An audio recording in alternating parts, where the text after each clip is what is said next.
जुआरे देखियो खाली राम राम राम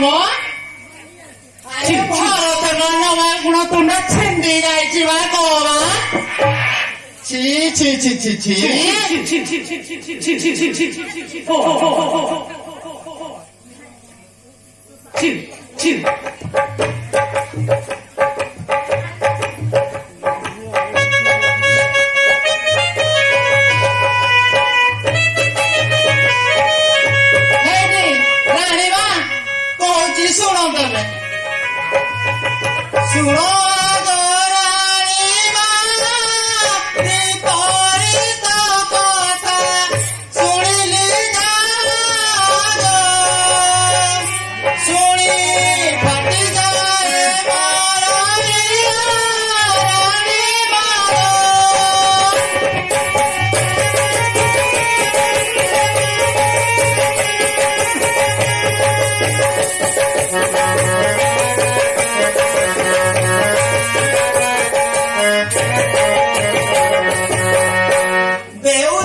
रामचंद्र राज्य राजा हम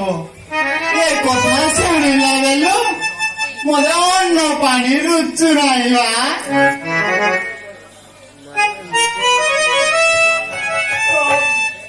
तो पुआ राजा है सीना तू राजा रानी हबु तू राजा रानी हेले आमर भाग्य खोलिला लो मा এই কথা তো মু কহবা পাই ধাই আসিଥିଲି এটা তো স্বাভাবিক কথা বড় পুଅ রাজা হেবাটা রাজবংশ পরম্পরা রাম রাজা হেলে ক্ষতি কোন রাম ভরত ମଧ୍ୟରେ পার্থক্য কোন মা তু কোন কହୁଛୁ ମୁଁ କିଛି ବୁଝିପାରୁନି ছি ছি ছি ছি ছি ছি ছি तुमे कौच क्षति कण क्षति भली क्षति तुमको कौ राजा देखिए कि कौशल्या राजमाता हब रामचंद्र युवराज हेबे तांकु राजा आदर न करी तुमको आउ पचारिबे बेर थाऊ थाऊ उपाय करलो मा कौशल्या राजमाता हेब उपाय कौन कह